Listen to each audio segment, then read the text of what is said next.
So you want to be more confident on stage? I have 3 tips on how you can do it. Let's start the video.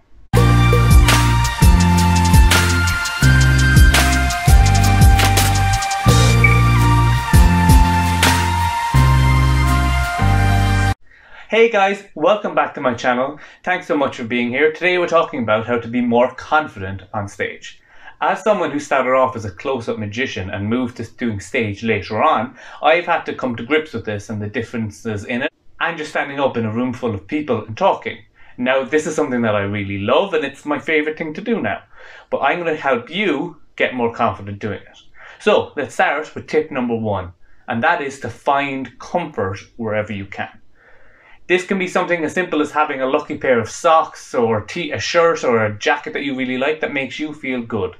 Maybe if you get your hair cut and style up your beard if you have one, make yourself feel as confident as you can off stage, and that will then help you when you're on stage. I know for myself, whenever I just throw on whatever's near because I'm in a panic and I go to maybe my local comedy club and go on stage, if I haven't really spent time making sure that I feel good in myself off stage, it's never my best on stage. So that's very important. Be comfortable. And this also comes to with what you're performing. If you're a magician, I always recommend opening with a trick that you feel 100% confident in.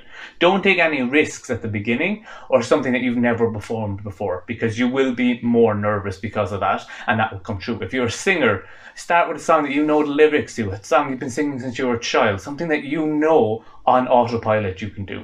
This is what you need to help your confidence, and you will feel more comfortable on stage because you at least have one barrier down. You're not going on stage doing something you've never done before. You don't want to do that as your opening thing. Maybe as you move on later on, you can do some new stuff, take some chances because you've become more comfortable on stage, and that breeds confidence. Okay, moving on to number 2. The second thing I have for you is the importance of silence. Okay, maybe not that long, but silence is a tool that can be used correctly. You don't want to be the person who walks on stage and you're using silence, but everybody in the audience thinks you're after forgetting what you wanted to say. It is very important for you to use silence at the appropriate times. For example, if I'm doing a trick where I'm reading someone's mind, I may hold their hand, close my eyes, and just be silent on stage. I've had comedians come up to me after they've seen me do this on stage and say that they can talk on stage forever, but standing in silence scares them more than anything. And this is something that shows that you have to be confident to do. So why not fake it? Even if you don't feel confident, just use the silence where it's appropriate.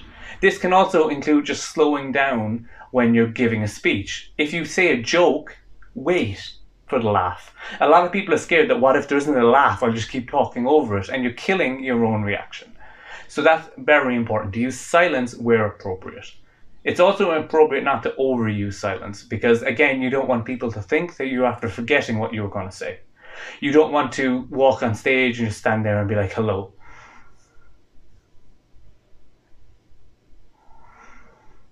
It's nice to be here. That doesn't work.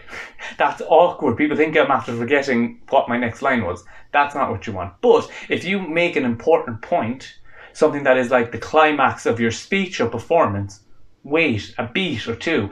Maybe count to 3 in your head and just give it that time to let it resonate with people. So that is tip number 2. Let's move on to tip number 3. My third and final tip I have for you today is to actually use improv where you can.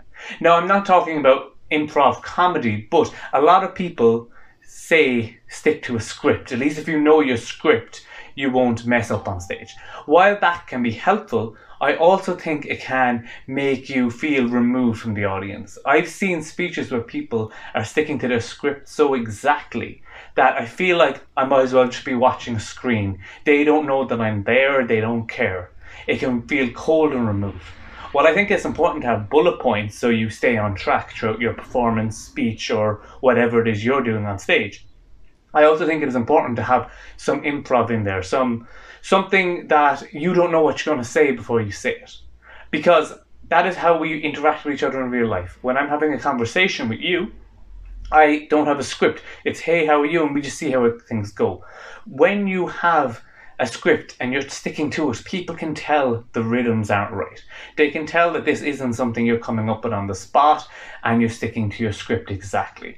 This can make you then appear that you are less confident on stage because you are just sticking to your script. Also, if you have your script, you can rush through it because you know what you're going to say next. So again, you won't be using any breaks or silence throughout it. You will just trying to get it over and done with as quickly as possible.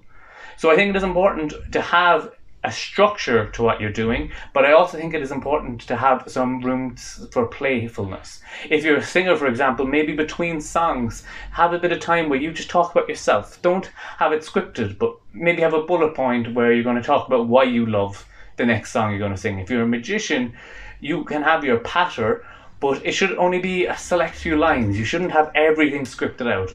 I've met so many magicians who I'm talking to normally at a convention or at a bar, and they're a lovely person, I'm getting on really well with them, and then they say they're going to do a trick, and suddenly their cadence has changed, how they're holding themselves has changed, because they have stepped into a script that they're stuck in, and it feels like they're not really there for me, they're just doing it for themselves.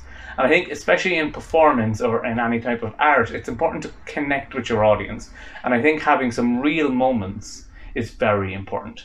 So they are my 3 tips on how to be more confident on stage. If you've got any tips yourself, please comment them down below, share the knowledge. We're going to be doing more videos like this on this channel because I think helping people with their confidence or their creativity is a great way to help their art overall. So that if you're interested in that type of stuff, hit the subscribe button, please share this video, give it a like, and I'll talk to you again next time. Thanks so much.